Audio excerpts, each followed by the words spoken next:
ఈ క్వశ్చన్ని triangle based question ఏ విధంగా చేయాలి? In the figure given below sum of the angles around the points A B C excluded angles of the triangle is. Excluded angles అంటే ఈ ట్రయాంగిల్కి ఉన్నటువంటి ఇంటీరియర్ యాంగిల్ కాకుండా రిమైనింగ్ యాంగిల్ అనేది మనం కౌంట్ చేయాలి.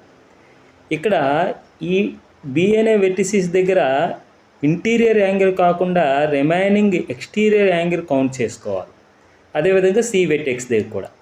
అయితే interior some of the interior angles అనేది మనకి సబ్ట్రాక్షన్ చేయాలి. Some of the interior angles ఇది యాంగిల్ బి, యాంగిల్ సి. అసలు యాక్చువల్గా ఒక పాయింట్ దగ్గర టోటల్గా చేసే యాంగిల్ అనేది 360. ఈ టోటల్గా చేసే యాంగిల్ అనేది ఏ అనే పాయింట్ దగ్గర 360. ఈ బి అనే పాయింట్ దగ్గర టోటల్గా చేసే యాంగిల్ 360. ఇటువంటివి సి అనే పాయింట్ దగ్గర కూడా 360 యాంగిల్ చేస్తుంది. ఆ 360s ఎన్ని? 3 × 360 ఎంత అవుతుంది? 3 zeros, 3 6 18, 1 3 3 9, 9 + 1 10. ఇది ఏ అనే పాయింట్ దగ్గర, బి అనే పాయింట్ దగ్గర, సి అనే పాయింట్ దగ్గర చేసే టోటల్ యాంగిల్.